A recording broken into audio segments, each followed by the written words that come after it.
this is Nick of gourmetreviews.net, and we're going to do some healthy Sicilian cooking. I call it pasta Belmonte because I added my own touch. We have great tomatoes cut in half, and we sauteed them in olive oil, garlic, salt, and pepper. Cook them sort of al dente, not too much. You don't want the skin sliding off of them. Let that get to room temperature. Then we selected some purple Japanese eggplant, Italian dwarf eggplant, yellow summer squash, broccoli rabe, fresh parsley, and fresh basil leaves.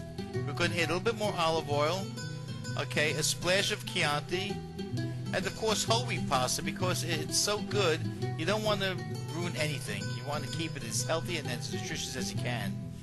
Okay, here I am in my garden now. I'm picking out the zucchini florets over here. The little flowers that will grow at the tip of the zucchini. You don't damage your zucchini or squash by pulling these off. They're very edible, very delicious. A lot of people make them just by adding Romano cheese, egg, and frying them. Okay, we're going to add that to our dish.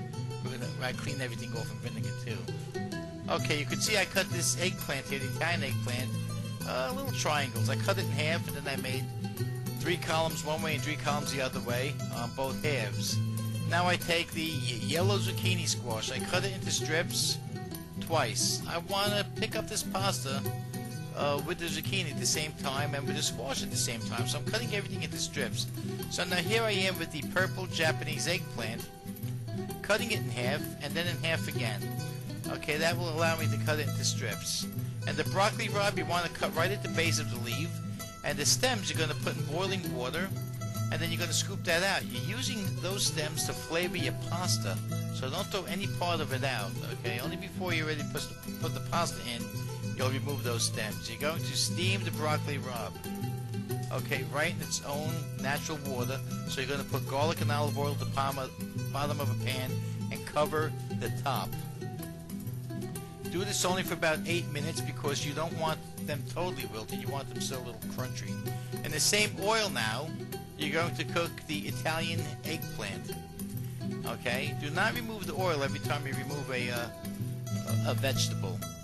Okay? You want one flavor to jump into the next, and that's what we're doing here. And there we go. Now we're going to put in the Japanese eggplant, and watch that sizzle. And there we go, and we got the yellow squash too at the bottom of the pot now. This dish is very simple and fast. Since all the vegetables cook separately, I put them in a pot and I just let them turn to room temperature. Okay, so that when I'm ready to cook, I can time it perfect with my pasta. One doesn't overcook or get too hot while the other one is overcooked or undercooked.